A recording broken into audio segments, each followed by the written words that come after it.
Hello, everyone, and welcome to The Vertical Space, a podcast at the intersection of technology and flight. We are your hosts, Jim Barry and Luka Tomjanovic, and here we look at the most important forces shaping the market of advanced air mobility, with a particular focus on why and how they matter to those building a business in this very exciting and growing industry. A greenfield manufacturing facility that can achieve that rate for eVTOLs and have the digitization and automation that we've been talking about is going to run you somewhere between 700 million and $1 billion. Today, we're talking to Scott Drennan, a friend and aerospace innovator who's been at the bleeding edge of mostly rotorcraft aerospace engineering for almost 3 decades. He has been working on various VTOL aircraft and concepts like the tilt rotor long before most people even knew what those terms mean. So when we first talked to Scott about being on the podcast, we thought it would be an interesting idea to talk about the DC-3 moment or the Model T moment for advanced air mobility. And for those that are not too familiar with the DC-3 and its impact on aviation, this legendary airplane really marked a milestone for the airline industry. A combination of new technologies and greater familiarity with the passenger transport use case enabled radical improvements in passenger experience and operating costs for airlines, effectively making it the first aircraft to enable the closing of the business case for airlines. So the natural question is, what will create this DC-3 moment for advanced air mobility? What technologies and experiences need to come together for this to happen? So Scott had some interesting views on this. Among other things, you'll also hear about the similarities and differences between automotive and aviation production standards and practices, timelines and capital needed to achieve high production rates in aerospace, best practices for leveraging advanced manufacturing and digital engineering.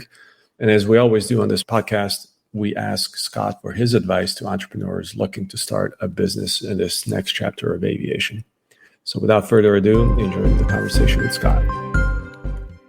This episode of the Vertical Space podcast is brought to you by UAvionics. UAvionics is the leader in low size, weight, and power certified avionics for manned, unmanned, and advanced air mobility aircraft. Let UAvionics help you achieve your goals, whether that be type certification, airspace access, or beyond visual line of sight operations. UAvionics has certified and certifiable communications, navigation, and surveillance avionics for your aircraft.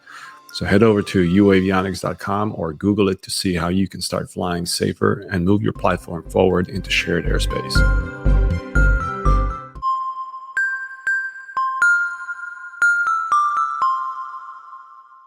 We're so happy to have Scott Drennan on the show today.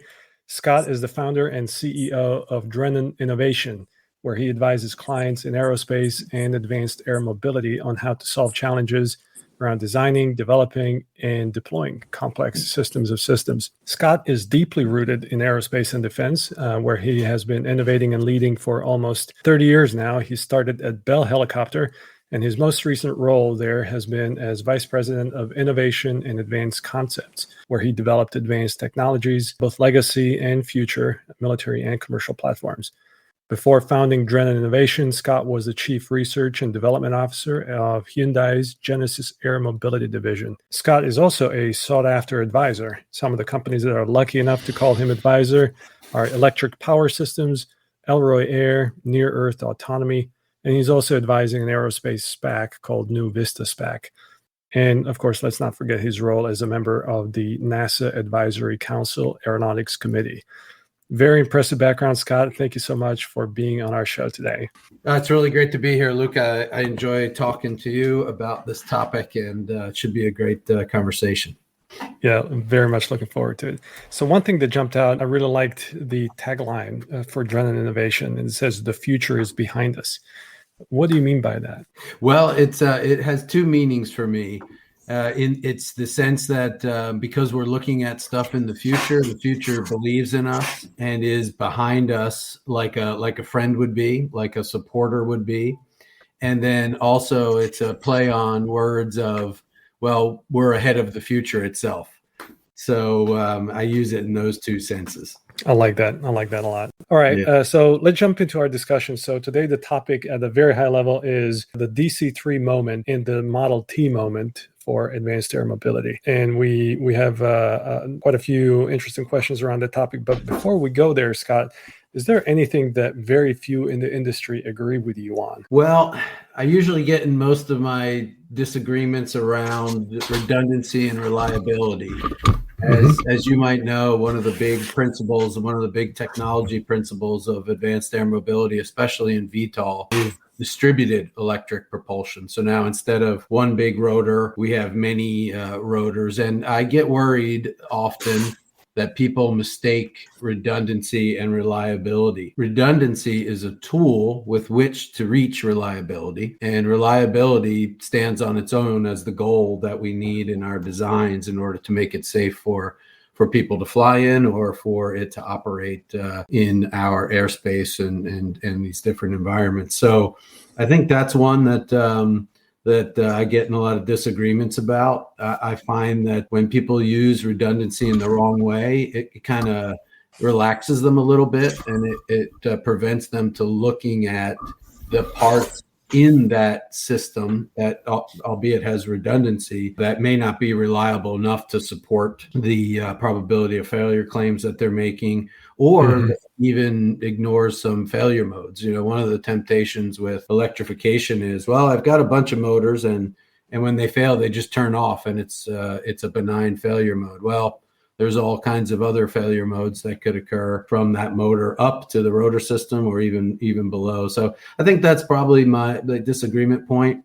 I've been trying to build on it a little bit to figure out why I have those conversations with folks. And another concept that I've been poking around on lately is the difference between, or the perception between, complexity and criticality. I think that may have something to do with it. When folks look at older systems, especially in VTOL, they see the critical parts, like the hub, maybe the transmission, maybe a single engine, and they automatically relate that criticality to complexity, when oftentimes the individual components in those assemblies aren't really that complex. Like a swash plate, everyone thinks it's complex. It's really not. It's just a really simple mechanical sine wave generator, but it is critical, because if it fails, the vehicle won't work for sure. I wonder if that's the confusion that people get into sometimes, where they relate those two together, and then it mixes them up on what they have to do in terms of reliability versus redundancy. Has this discussion gained increasing relevance with special condition VTOL and some of the discussions around, achieving simplicity at the same time, but also very high levels of safety? Yeah, I think that drives it, right? And folks, that special condition, it really pushes you towards, well, you need to have a failure of one of the parts in the system, and then you have to have 10 to the minus ninth probability of failure in the next slot down, and that right away gives people difficulty in determining what that redundancy is really doing with them. I think it'll keep getting more and more relevant as more folks apply for certification and start to have to write out their means of compliance and certification base versus those special conditions. That's the European. You're referring to the European approach. I am. Yeah.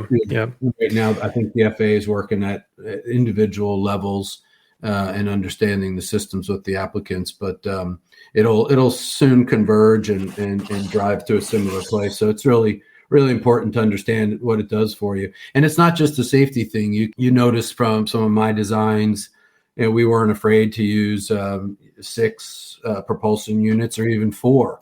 And that was because as we were trading out the cost of redundancy, whether that was real cost in dollars to have that many systems or real cost in weight to have that many systems, we discovered that handling reliability at the appropriate level, up in the rotors, up in the mast, you could get to a lighter system and still have the redundancy that you might need below, say in the number of motors in the electrical bus fly-by-wire system. So I think there's some room there to optimize, and it's usually the spot where we disagree. I have a secret one too. where we All just right, let's hear it.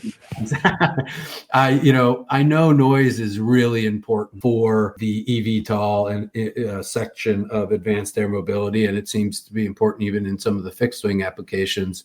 But I often wonder, and again, I wonder mostly secretly on this one because I do support the effort to keep the aircraft quiet. But I wonder if one city gains a great urban air mobility system, and say it's a city in the developing world that may not have the same perspective on noise as we do. Mm-hmm. And suddenly we in San Francisco or in New York or, pick your favorite city in America, we look across and see that, that developing nation has urban air mobility and they're getting better performance than we do. It's a little louder, but is it worth it? Might we not have it as well if we just relaxed some of those requirements? And again, it's a slippery slope because how far do you go? But the idea revolves around different opinions about noise, different responses to noise in different places around the world and different cultures, and kind of playing this mental game of, well, if it started off in a place that didn't mind it as much, wouldn't everybody else be jealous and learn how to tolerate it in the same way? Mm-hmm. Well, it'll be interesting to come back to this particular angle of the discussion once we put our entrepreneurial hats on. Sure. Because we do see a lot of startups go out and build their business abroad outside of the US and Europe, where the risk reward is so much different. To your point, some of the sensitivities might not be the same. So one thing that I think would be interesting to talk about is this DC-3 moment for advanced air mobility. If we turn the clock way back, prior to the DC-3, commercial air travel was really uncomfortable for passengers, not really profitable to airlines. Then the DC-3 came in, which was an improvement over the DC-2, obviously, and featured a number of technologies that offered a much better experience to the passengers, from lower noise, more comfortable cabin, much more stable ride, fewer stops on coast-to-coast flights, etc. And for the airlines, it made it possible to run a profitable business without the need for government subsidies. So if we take that as a milestone in the traditional manned aviation, what will be necessary to recreate this DC-3 moment for eVTOLs, or broadly advanced air mobility, drones and eVTOLs? Yeah, I think it's a really interesting theme that you picked. It's a little bit different than some of the conversations around the focus on the propulsion system. So rather than, the DC-3, a lot of folks talk about the jet age. So, 707s, and they relate it to electric propulsion. But I find it really interesting that you picked this one. And I'd love to talk about the Model T part of it too, because I think there's two or three different things going on. But on the DC-3, as you mentioned, those two big categories were comfort and really cost. I think it's evident to everyone that cost has to be a factor in the explosion of eVTOLs, urban air mobility, advanced air mobility, in order for it to really scale properly and allow us to use the tools that we can use in manufacturing at scale, in supply chain at scale, to really unlock it for day-to-day use. And I think that was that's the moment, right? So the DC-3 moment is when those operating costs reached a point where the airlines could pass it on to regular people to get on board and experience a fundamental change in their mobility options. And so I think we have the same challenge. So what are those technologies that will recreate this moment? Are all of them available today, or where are the gaps? Yeah, I think they are. I mean, my analysis of the electric components for the E in eVTOL is really what drives, and also aviation for that matter, is really what drives those costs out. So when you look at the maintenance and upkeep costs of the electrical propulsion systems, they are much more economical than our typical turbine-based systems, gas-burning systems that we have today. They also are much easier manufactured as a line replaceable unit. Folks are even taking approaches of breaking up the components in the system and keeping your inverters and controllers separate from your motors, and that allows for more readily maintained and replaced pieces. So the numbers that we're seeing there, plus what would be the equivalent of the fuel cost, it would be electricity versus traditional fuel, look like they're going to take 30 to 40% out of the operating cost of the vehicle. So I think that's a big technology that will help us with the cost, and I think that's there. I mean, I always want the batteries to be lighter and the motors to be lighter. But I think we're in a space right now where we can realize that 30 to 40% cost reduction, as long as we are ready to live with the performance that you get from that. So, we're not talking about 600 miles anymore. We're talking about 60. We're not talking about 60 people. We're talking about, 6 maybe, probably less than that.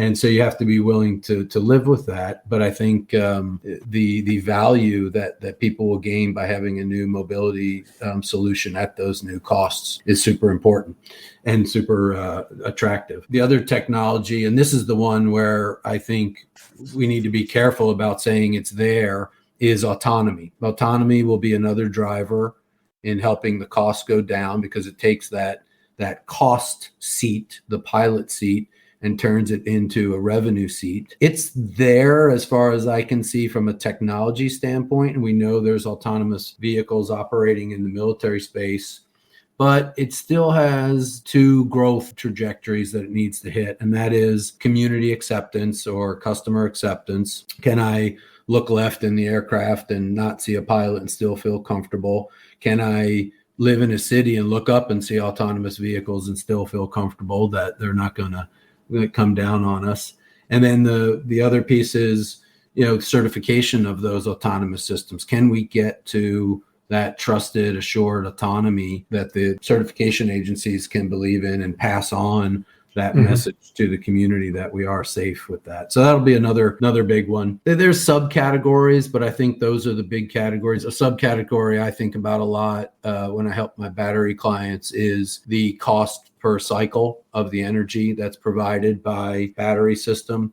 And that's something that can easily be ignored because we're so worried about performance. We're so worried about having the lightest weight system and the system that's safe enough to contain thermal runaway. We forget that the economics will get us in trouble if we don't have a really good dollars per watt hour per cycle cost. Question on autonomy. What parts of advanced air mobility do you believe will be autonomous before the others? Yeah, I think I think autonomy will start in remote applications first. So if you can come up with some use cases, and I'll name a couple that are essentially what would be classified as remote operations, that is not above lots of people in crowded urban settings, and then those that don't involve people being on board, so the logistics mission. So we'll say I think first is a remote logistics mission, and that could be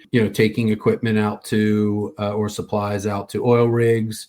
It could be fighting fires in some of the remote wildfire regions. I think that's a great use case, or providing sensor support in those scenarios. So I think that's first. And then, as another jump, I think next probably goes the fixed wing aircraft that are operating from airports, because you can control your path to those airports, and that you have a fairly controlled space from an airspace standpoint and an infrastructure standpoint that those autonomous vehicles can use.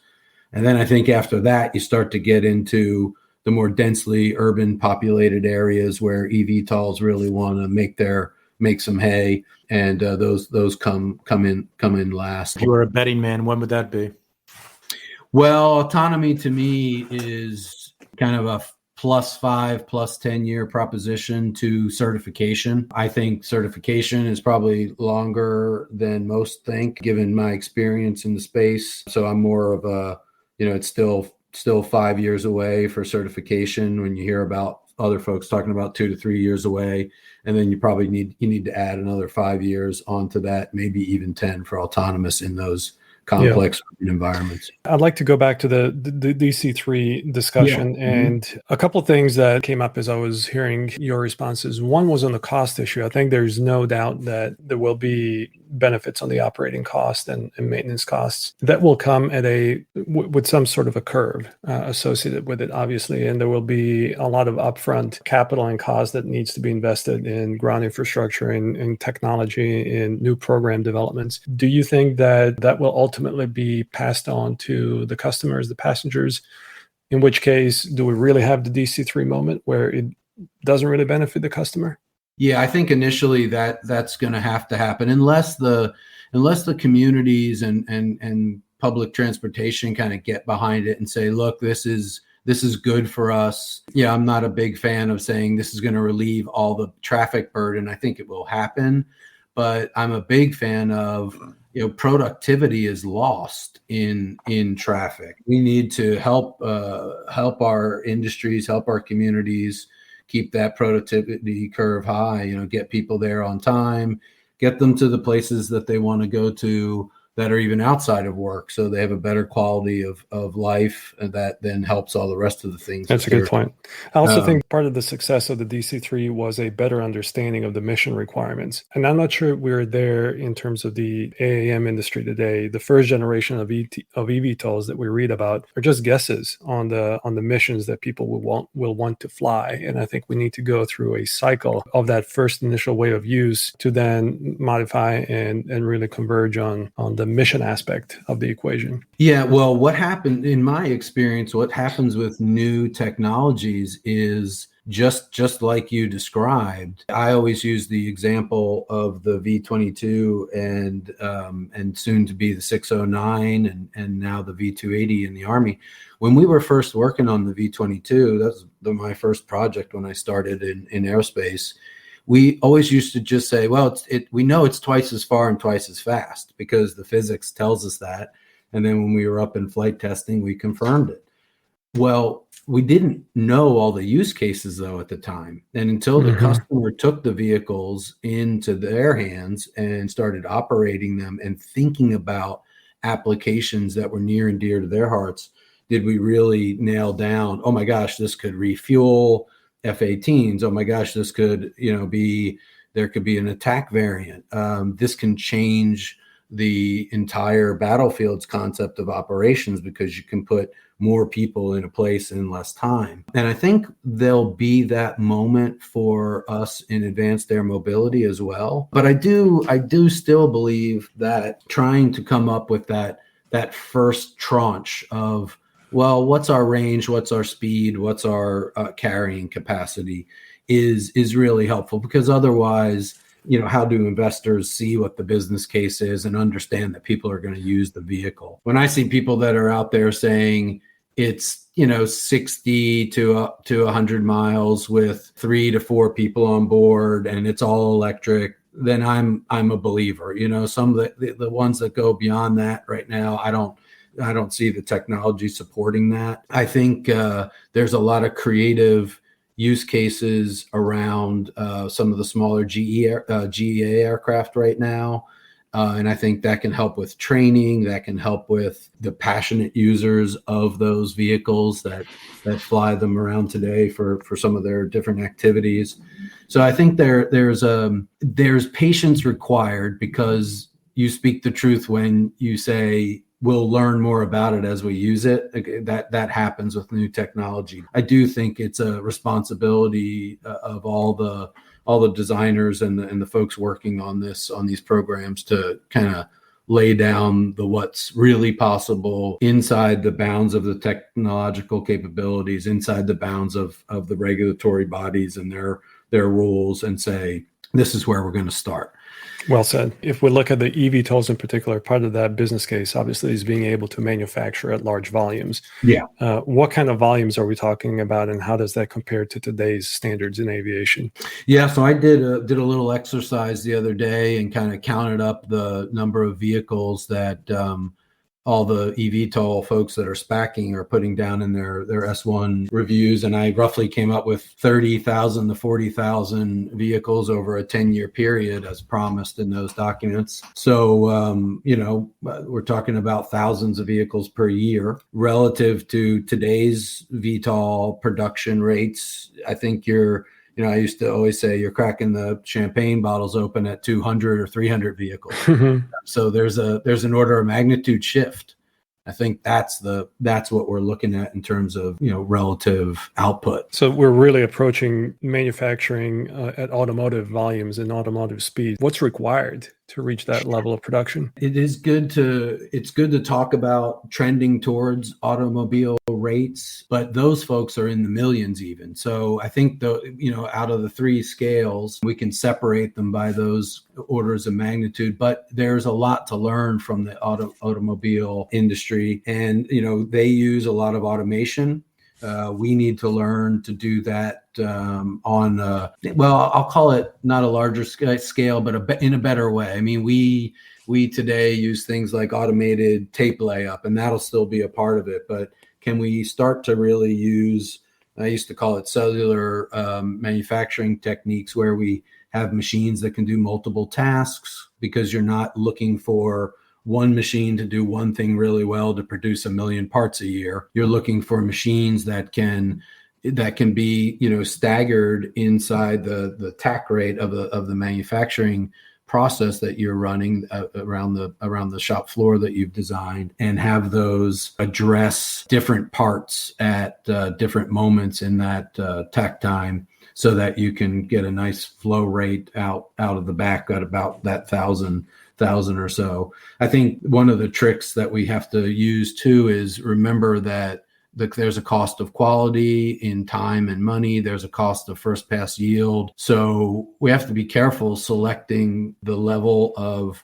materials correctly, the level of tooling correctly. We can't just say, oh, we have to go fast, so therefore we have to make less expensive tools, and we have to use lesser capable materials because they're easy to manufacture. We have to be more creative and selective in each area. I mean, aerospace vehicles have, primary structure, secondary structure, and even sometimes, tertiary structure that Right. can be handled in different ways, and can, if looked at through the lens of, we got to do this faster but still keep the right level of quality, we can accomplish that, and the automotive folks can help us get there. On the topic of automation of assembly lines and production facilities, Mhm. I mean, obviously the technology is there. What is the reason why it hasn't been adopted to that extent in aerospace today? Is it driven by regulation and certification, or the demand?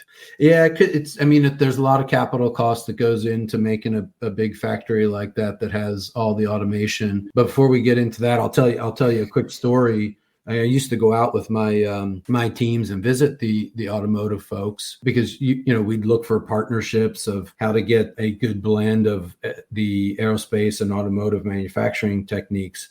And I'll never forget, most of us in the group were enamored by the automotive industry's ability to stamp out these wonderful unibody structures out of composite. And we say, well, isn't that what we need? And everyone would kind of shake their head and say, yeah, it's got to be. Well, my chief engineer would often pull me aside in that moment and whisper to me that every one of his engineers would die to make a aircraft structure that heavy.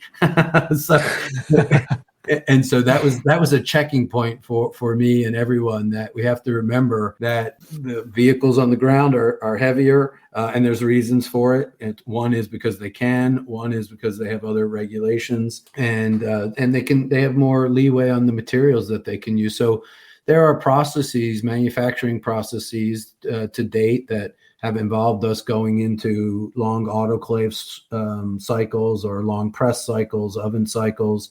That's all improving now, and we can shorten those. And there's lots of great folks working on out of autoclave type procedures that will give us the allowables that we need. But that's that's one category there where there's a big difference. The other place is scale, like you mentioned. And, when you look at the complex parts of VTOL aircraft, the rotor hub, they're less configured for that autonomous, robot to put those pieces together. When you look at the electric VTOL, there's a lot more opportunities because you have line replaceable units in the form of the motors, in the form of the battery packs. And then if you combine those opportunities with the opportunities that are emerging in out of autoclave composites, putting all three of those together, combining it with some of the automated procedures in automotive industry, you can Interesting. To what extent can we expect to have an overlap between an advanced air mobility production facility or final assembly facility versus the one that we see in automotive? Some would say you partner with an automotive OEM and your problem of manufacturing at scale just goes away. Check that box. But in reality, obviously, it's a significant challenge to just repurpose an automotive production line and have eVTOLs come out the other end instead. Help us understand the magnitude of that problem, getting those two realities together. Well, I think the first part of the exercise that I always tried to go through was communicating to each other from both of those sides you just described. So I'll simplify a little bit, but the aerospace message is we have much more rigorous requirements around the parts that we make here. Failure in our parts doesn't lead to pull over and everyone's okay. And when you say things like that, people kind of fundamentally understand it, painting that picture. But if you get deeper into what that really takes, and if you step into an aerospace manufacturing facility, you see longer, more quality-driven processes, whether that's tempering metals in a certain way, grinding gears at lower velocities. So your whole throughput, treating fastened joints and bonded joints in different ways and inspecting them in different ways, that all amounts to a longer time just to get the regulatory components taken care of. Then if you look at some of the complexities in eVTOL, you can see just that part's not going to go together by having a robot do it. And then the automotive folks, they come at you with, and again, I'm simplifying, oh no, a robot can handle anything, and we have heat treat processes and composite allowable requirements just like you do, so then you're at this junction in the middle, and you start to shake loose the truth and the balance of that. And I think that's the first exercise to do. I think another overlap, a great overlap besides automation, is digitalization. That's a place where we both sides currently use it, but can benefit from a melding of the approach. This notion from the aerospace side that a digital twin is a really great thing to have for future maintenance operations. And I think on the automotive side, digitalization is the fact that you are automated. You're letting computer software and robotics handle the actual construction of your vehicle. And so that's a great overlap area. I think the place that I talked about before, if we can take that, millions of parts per year, one machine doing one thing, and blend that with the lesser scale of thousands of parts per year on the eVTOL side that maybe can be done by the same machine, even though they're in different categories. So, a robotic arm that can weld a battery pack together, but then maybe the head switches and it can wind a motor for you. And is this not possible today? Oh, I think it is. Yeah. It's just, we weren't thinking about it that way. Mm-hmm. Digital engineering, when combined with advanced manufacturing, how can this change the nature of production facilities, tooling, and just general practices in aviation? So meaning if we have 3D printing capability with predictable, certifiable quality, a variety of materials, and we truly leverage this concept that you mentioned of digital twins and digital threads, how does that change the game, and how far are we from those technologies being used in factories? Yeah, so I'll separate 3D printing. I'll come to both of those. We'll do the digital first, and this is public now. The amount of digital engineering and digital manufacturing that happened building the V280 prototype. And I saw it before, and then we started to share it a little bit. It was just an amazing throttle, an amazing speed producer for us from the engineering to the manufacturing and then all the way out to the maintenance. If you have a digital visual system whereby your engineers, your manufacturing technicians, and your maintainers are all looking at the same source of truth, they're all looking at it in a visual way that they can manipulate and change and test things on in the same environment, you all of a sudden, just by virtue of the fact that all three of those headspaces, engineering, manufacturing, and maintenance, are in the same place, you gain efficiencies automatically from that. Can you give us some examples on how that was used in the program and how much did it improve in terms of time to develop? Yeah, so a classic 2D drawing that gets printed out at a relative scale and then laid out on a manufacturing table is not as easy as you might think it is to interpret. Sometimes you can't see how the next assembly might come in. Sometimes you can't see if the next assembly might interfere. And then so then suddenly you say, well, look, we can't just keep studying this piece of paper until it withers away to dust. We have to go and build something. And then when you take that build step and things don't work out, now you might have damaged something. You might have to take something apart. You might have to change one of the dimensions that you find. You can just see how that adds to the time. In contrast, if you have a visual 3D digital assembly or subassembly, and all of those folks, the engineers, the technicians, and the maintainers are looking at it, you can see what the next assembly looks like. You can see where you have to put your tool, your hand. You can see that there's no interference given the three parts that you have on the table. And then you can kind of sequence the build and assembly of those parts together so that you don't have those misses. You don't have that moment where you say, I have to shave this off here, or I damage this and I have to rebuild it again. Correct. Or I don't know where this part goes and I put it together wrong and it has to be taken apart again.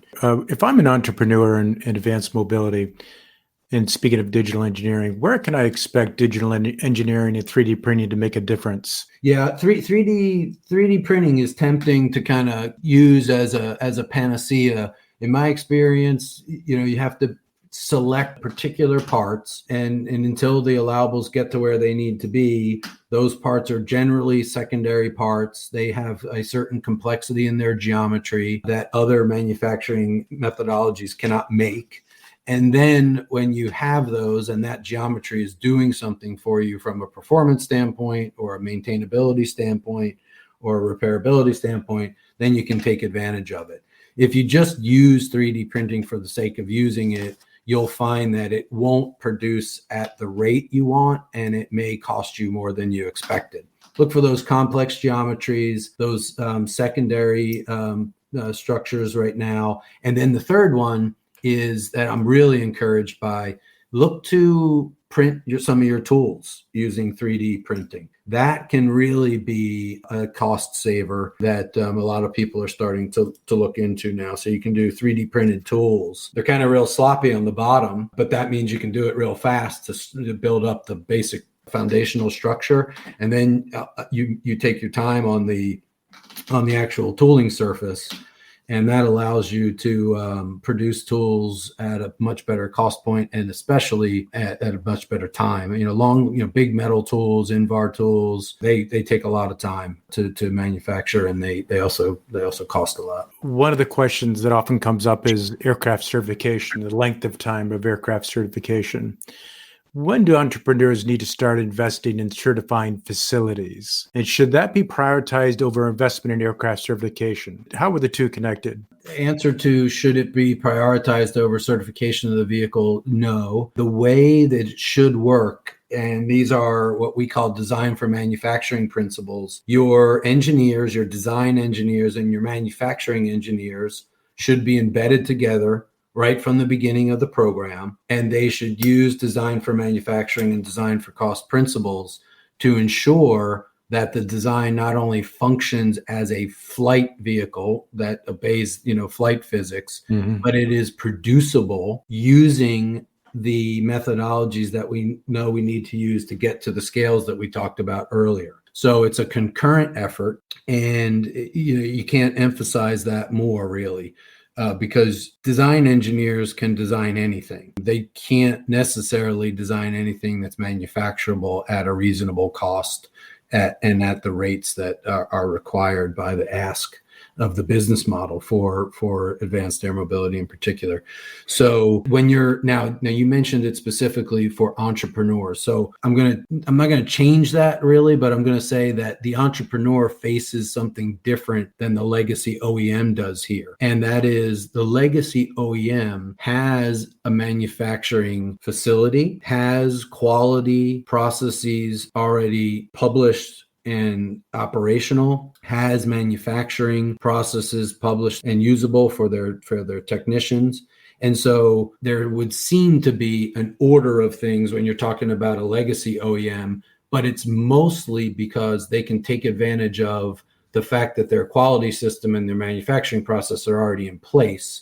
So it's not a big step for them to get production certification. That doesn't mean they don't do concurrent design and manufacturing engineering exercises together. That's a different thing. But it does mean that they don't have to create or recreate quality and manufacturing process documents to get the production certification. An entrepreneur, and I'm assuming that means starting from scratch, needs to do both of those things. Can you help us put some figures around this? Let's say that I'm an entrepreneur and I want to scale up a production rate of, let's say, 1,000 eVTOLs. How much time and effort in terms of capital, people, timeline, what are we talking about? Yeah, I mean, a greenfield manufacturing facility that can achieve that rate for eVTOLs and have the digitization and automation that we've been talking about is going to run you somewhere between 700 million and $1 billion,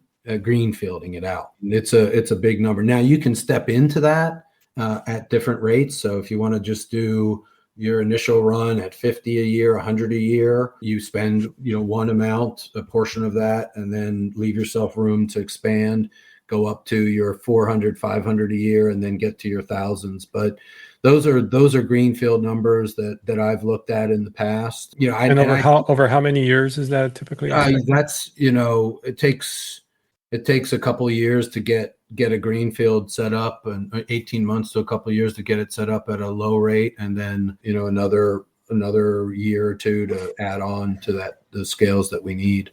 And what are the biggest drivers of those numbers? Oh, it's capital. That's capital intensive in the beginning. You have to get your place. Although, the good news is a lot of localities, communities, they want, facilities like that in their communities because they create jobs and technological advancement. So you probably can get some support facility wise, but you need to tool that up. You need to put in all the environmental considerations, and that all costs a lot of money. If you greenfielded a vehicle, the proper manufacturing scale, and say operations, it's 600 million to $1 billion for each of those components. So you're looking at, you need 2 billion to 3 billion to get this done. And let's say you wanted to speed it up, you wanted to reduce the financial risk. What kind of a partner would you reach out to? Yeah, and I think that's why. So you see people reaching out to the automotive industry. So that's one great place from your manufacturing side, because they have a facility and they have the big bones in place to help you with automation and digitization. They already have a supply chain built up that you can tap in, not all cases, but most. If you wanted to really supplement that story, you'd find an aerospace partner too. And then they could sort of close that loop on the supply chain and the manufacturing side for you. And then from a financial standpoint, you need to find people with patience. And I hope and I want all the venture capital that's been involved to date in this emerging market to have the patience and continue to be there. But if I look back on some of their prior investments, they don't look like aviation investments. They look like software type investments where the turn times and the and the upfront capital are just nowhere near the numbers that you need in aerospace. But I'm encouraged, though. I mean, look at Joby's at 1.8 billion right now, so they're right there. I think I heard they've got about 1,000 people going, and they're building their facilities, so they're right in the zone. Legacy VTOLs, they're going to be there. They just need to, get their own internal investment lined up for it. Some of the new players. Hyundai is going to be there. They have a built-in, automotive faction there, and they're building up their aerospace piece. So I think across the board, the startups are doing well. Those lead startups that have gotten the SPAC money are really deep private money. The legacy OEMs, although they're going a little slower, they feel like they can because of who they are. They seem to be getting the money that they need and building and revamping the internals that they already have, the foundation that they already have. And then these kind of hybrid players that have startup aerospace components, yet existing other industrial components, they're playing it right by doing the combination. Totally. I know people are worried about the SPACs and whatnot, but SPACs are great for aerospace because we need a lot of cash. We never, that story's never changed. And so to see some creativity there as well, some innovation there as well, is really encouraging. If you fast forward 5 years and 10 years, what does the industry look like? In 5 years, I think we see a really nice mix of electrified general aviation and commuter fixed wing applications. I'm really excited about that, and I think we can't ignore that. It's always, everybody loves the VTOL story because you can imagine it like a flying car, like an air taxi kind of thing. But I think there's a lot of great accomplishments going on right now in the fixed wing space. I look forward to seeing that, and they probably lead, at least at the general aviation size point. And then you start to see the eVTOLs coming online. So that's the 5 year for me. 10 years, I think you see a really healthy VTOL market. It's not quite yet autonomous, but it's starting to serve major city areas and some other good logistics missions that are out there. So I'm really encouraged to see that. And I also, this gives me an opportunity to go back to the other theme that you were mentioning, Luca, this Model T moment. One thing I love about using that term is it reminds people that we are just at the beginning of this. So the designs that you see right now and the vehicles that you see right now, it might make you think about Blade Runner and Jetsons and Star Wars, but these are Model Ts relative to what's going to come in 10 or 20 or 50 years. Just like the Model T is something that you don't see anymore. You see your Teslas and your modern vehicles today. We have to remember that, because this notion of using the air as a normal everyday mobility mechanism is futuristic to us by default, but we haven't even started to see the future of it. So I'm excited for that part too. Scott, when you first heard that we were going to talk about the DC-3 moment or the Model T moment, what's the first thought that came to your mind? How would you briefly describe this for the audience? Yeah, it was transformation to me, is that first word that came to mind. And we, as an entrepreneur especially, you need to study those historical moments and ask yourselves the question, what made that a moment? And we've pointed out in the DC-3, it was operational costs and passenger comfort, or product features is what I would call that. The Model T moment was, we suddenly learned how to scale the production of automotives. And so you could bring them to the normal user. And I think that's what we have to learn about each of these moments. You could call the emergence of the jet engine another moment. And I will say the analog to that in electrification is aerospace goes as propulsion goes. When there's big changes in propulsion, you can expect a transformation or a revolution in aviation. And that's a big part of this. What's the most common misconception or misunderstanding on this topic? Well, there's a few, but I think a lot of people compare eVTOLs to existing VTOLs like tilt rotors or even helicopters, and they're just not the same. And you don't need to penalize yourself by doing that exercise. One of the biggest things I had to do with my engineers who had spent years producing high performance vehicles, I had to move them from the upper right-hand corner of performance to the lower left-hand corner of it and convince them that that was okay, because there were costs there that were better and missions there that were still usable by people. But we had to wrap our mind around. So I don't like when that gets misconstrued. These vehicles are not, turbo shaft tilt rotors and helicopters, and nor should we ever expect them to be. The other misconception is that redundancy and electrification makes it easier. That's just not true. The engineers who are working on distributed electric propulsion today are breaking barriers that were broken by engineers in other sectors of this industry just the same way. I mean, they're accomplishing great things. They're learning that that doesn't make it easy. The rigor of aerospace just won't let you make things be too easy. It opened, right. Different channels have been opened, and that's great. I say that to support young engineers. I also say it to support the safety case. You just can't let your guard down in aerospace. It's a hard problem, and you need to use the best of your critical thinking, the best of your systems thinking to get to the right answer. What outcomes will be most improved as a result of the deployment of the eVTOLs? Lower costs, higher revenue, faster transit times, lower environmental impact. Yeah, I think it's two out of that list. So it's lower costs, which means more people will have access to this revolutionary mobility tool. And then the second one is faster transit to transform our lives where it means the most. If you give time back to people, you can use it in all kinds of creative ways that will benefit us as individuals, as mothers, fathers, friends of, brothers, sisters, and our entire economy, because we're more productive with our time the faster we get from one place to another.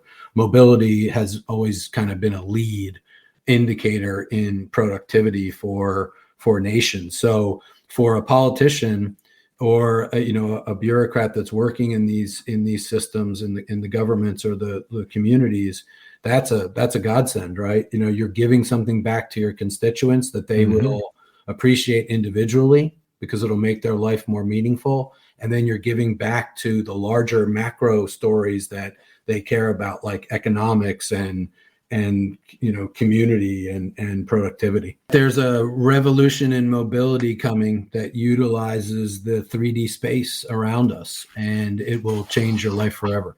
What advice would you give someone who wants to start a business in advanced air mobility that doesn't necessarily have the aerospace background? Well, be patient, push but obey the physics, and then don't forget, it's not just about the technology. It's about the infrastructure. It's about the airspace. It's about the digital space in between the vehicles and that infrastructure. It's about your community. Technology is so tempting to just, dive into and never leave. But that's only one piece of this great story. And we need to focus on all of those pieces together to make it work. Well said. Well said. Thank you so much, Scott, for being on the show today. We enjoyed it. We hope you did too. I did. It was great. And we would love to have you back at some point. All right, let's do it. All right, that's a wrap for today. Thank you for listening to the Vertical Space Podcast. Reach out if there are topics that you would like us to discuss, and goodbye until the next episode. Unless mentioned, this podcast is in no way endorsing or promoting any person and or company mentioned, and all opinions within the podcast are solely that of the presenters.